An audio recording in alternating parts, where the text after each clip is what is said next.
Hi, this is Manny with Not Waiting to Live. I am a former Mercedes-Benz car salesman, and in this video, I am going to teach you how to negotiate by email with a car dealer. Now, I have used this approach myself in the past to purchase a new vehicle by shopping email prices, and I think that people that watch this channel for my car buying tips will find this information useful when shopping car prices by email. Now, the way this video is structured, I'm going to lay out exactly what to say in an email. So I'm going to break it down to its concepts, its essential parts, show you a template, a literal template that you can use, and then show you how to modify that slightly to use again and again and again once you get the counteroffers.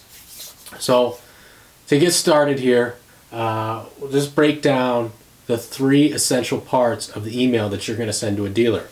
Now, ideally, before you send out shopping these things by email, you have a sense of the specific make and model that you're interested in and that you would likely purchase. I have separate videos on this channel about how to determine how much car you can afford and how to research a used car, how to inspect a used car. So check the rest of my channel for all those videos that are going to help you throughout the car buying process.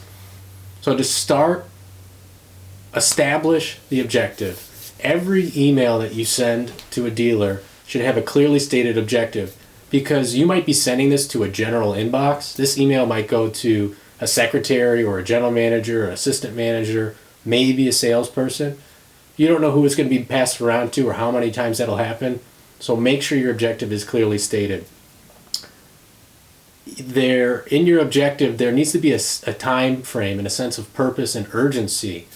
The car buying is a month-by-month business, so the sooner that deadline is for your purchase, the more real it becomes, the more seriously the car salespeople will take your email offer.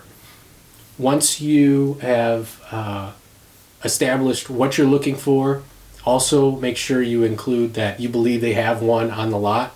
You might want to include the specific VIN number because it's important to avoid confusion or manipulation. Sometimes dealers will try and pull a fast one and say, hey, we thought it was this other one, but it had a different year model or it didn't have this feature.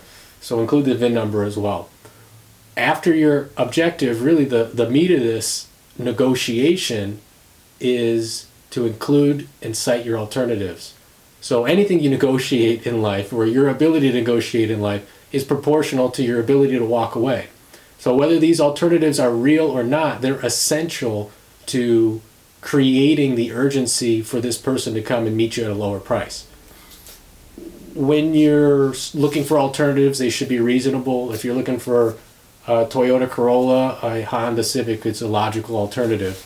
You could also cite alternatives at other dealers that are the same make and model, but when you're shopping particularly for used cars, but new cars as well, you want to keep your options open in the negotiation to make them not feel like they've got you honed in on a specific car. Because the more specific your interest is, the smaller your supply becomes, and the smaller your supply becomes, the more they control the negotiation.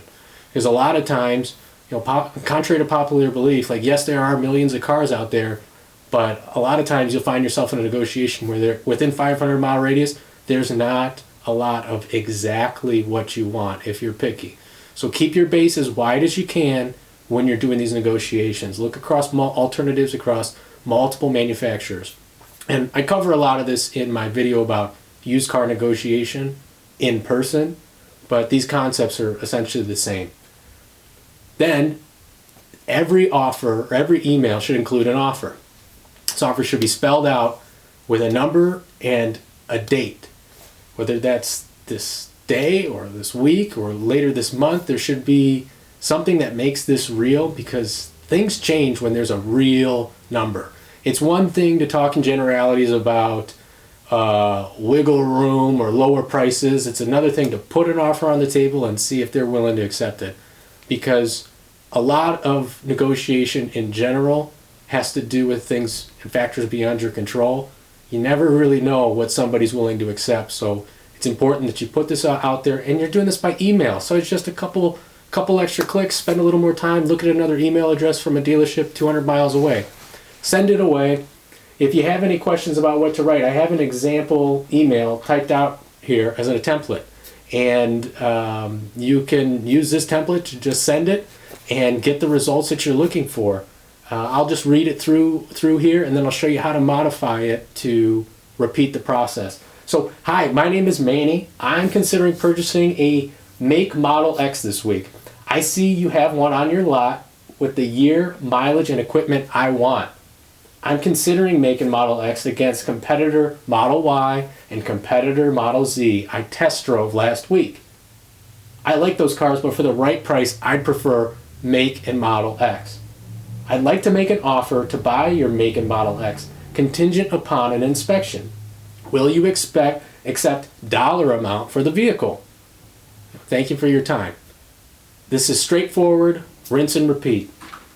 When they respond with a counteroffer, your reply email should follow the same format. There should be an objective. So your objective is you're either accepting their counteroffer, you're countering their counteroffer, or you're outright declining their counteroffer. When you do that, you need to cite your alternative. So you could say something along the lines of, well, dealer X has this model for a specific price, or you're going to consider this other competitor's make and model for a different price. Cite your reasons, or something happened and you can't do this anymore. The alternatives that you cite do not have to always be a lower price. There are reasons legitimate reasons why you might pay more for another vehicle. That other dealership could be closer to you. You could like that salesperson more. Maybe in the past you've purchased more vehicles from that person, so you'd be willing to just stay with them for consistency's sake. These are reasonable reasons why you could walk away from something and they could have a higher price, and you'd still be willing to accept it. So when that happens, even if you're just outright declining their offer, still cite your alternatives and still make the offer again. Like, hey, I'm declining your counter. This is my price. I'm sticking to it. Or here's my own counter offer. Here it is with a number. I'll come in tomorrow and buy it for this price. I probably have a lot more to say on the topic, but I'm going to stop the video here. If you found this video useful, please take the time to like the video. Comment if you can. This is the way the YouTube algorithm picks up my content, gives my channel more exposure, and gives me the incentive to keep making videos like this. So I hope you found this useful. Please let me know, and best of luck on your next car buying purchase.